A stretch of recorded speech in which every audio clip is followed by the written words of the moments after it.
Hello everyone, today we're going to make a reaction to GTA 4 creepypasta Ratman, and this is based on a myth from GTA 4 Ratman. Original link in the description, and let's start the video and let's see how the story went. Liberty City really comes to life at night. During the day, it's crowded, yeah, but Okay. not quite the same as the night. Nothing beats sitting on top of a skyscraper and staring down at the array of lights, blinking and flashing in every direction.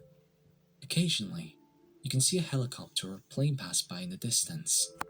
It's all so full of life. Who would have thought that just under everyone's feet is an ongoing network of tunnels and subway tracks? The train runs all through the night, from the lighted loading stations into the depths of those damned tunnels.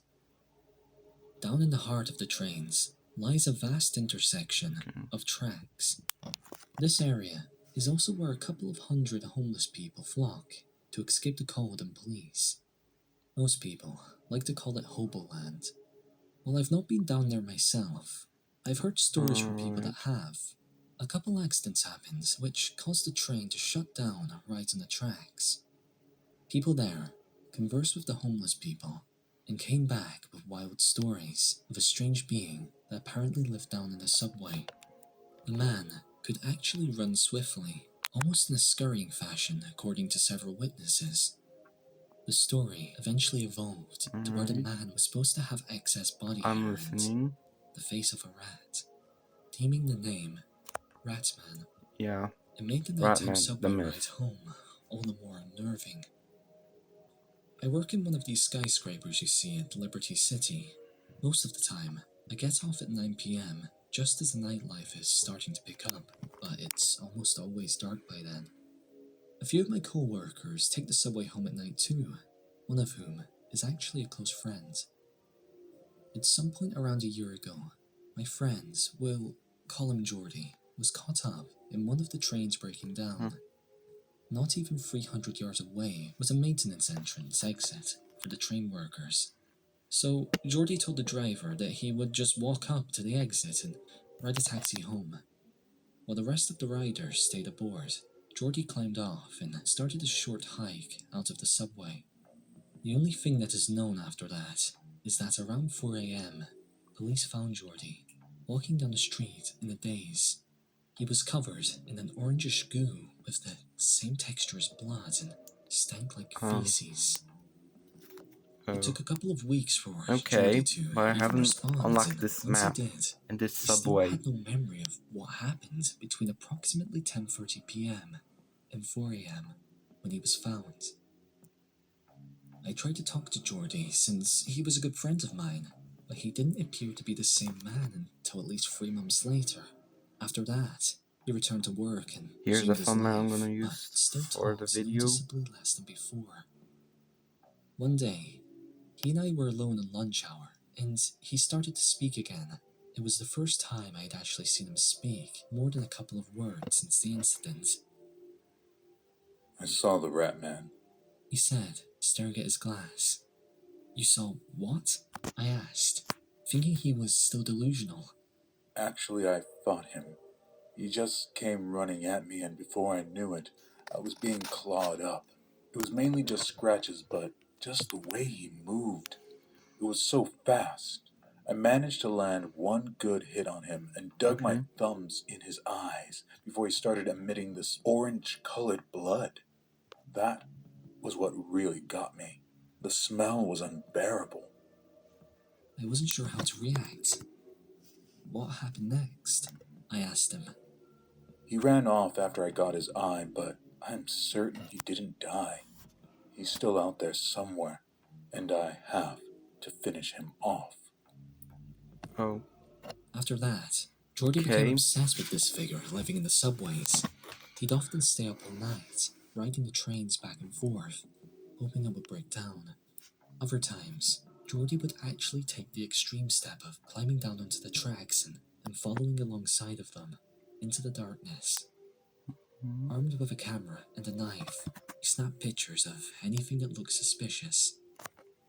I only saw Geordie Sorry a with handful my of finger. times after he became so fixated on the Ratman.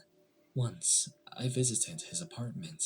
It was absolutely littered with newspaper clippings, sketches, printed articles, and alleged pictures, all of which supported the cryptid living in the subway. They dangled from his ceiling and covered the floors, walls, and even his bed. Geordie himself looked horrible as well. He rarely showered or shaved anymore, so he stank along with the apartment. I tried to convince him to go get help and try to clean himself up along with his home, but he refused and I eventually left, defeated and worried about my friend. Okay, here's the... A few weeks later, Geordie quit showing up to work. It was just like that. No notice, no excuse, Here's just the complete train absence. going. When my boss tried to phone his house, there was no answer. We all decided it'd be best to visit his apartment again since he lived alone. When we approached the apartment complex, there was a large group of police officers surrounding the entrance. Geordie had apparently wandered off into the black tunnels of the Underground Railway one night and never returned. A full-scale search was started 3 days after he didn't return to his apartment building. The search team ventured towards the heart of the subway, all the way to flocks of homeless people, where they questioned many of them. A few of the more So competent I get... hopefuls reported seeing a Okay, troubled I'm man starting to matching Geordie's understand. description. This According is to them, my the first time man thought to be reacting this. Geordie This would be was the first ever distraught and merely video for sprinting September. towards one of the A tunnels. reaction video He was holding a on September flashlight and 1st. had it aimed in the direction he was running. After that, nobody saw or heard anything else. After 3 more weeks, the search was closed and Geordie was given up for lost. There was never a body recovered, nor any evidence to suggest any fate for my friend. Since then, I've avoided using the subway. I just can't seem to bring myself to see those tunnels again. However, some of my co-workers still take the trains home at night. The trains still break down at times and stories still come trailing back from the depths. The homeless people still see a furry figure traversing the dark passageways of the tunnels.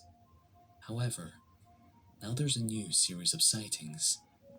Every so often, it is reported that beams of light sometimes flash past distant tunnels. Alright. The description matches almost perfectly with that of a flashlight. Part of me feels that Geordie died the night he ventured off the train and fought whatever that was down in the tunnel. But the other part of me thinks he's still down there, and whatever it is he needs to finish, well, I hope he succeeds.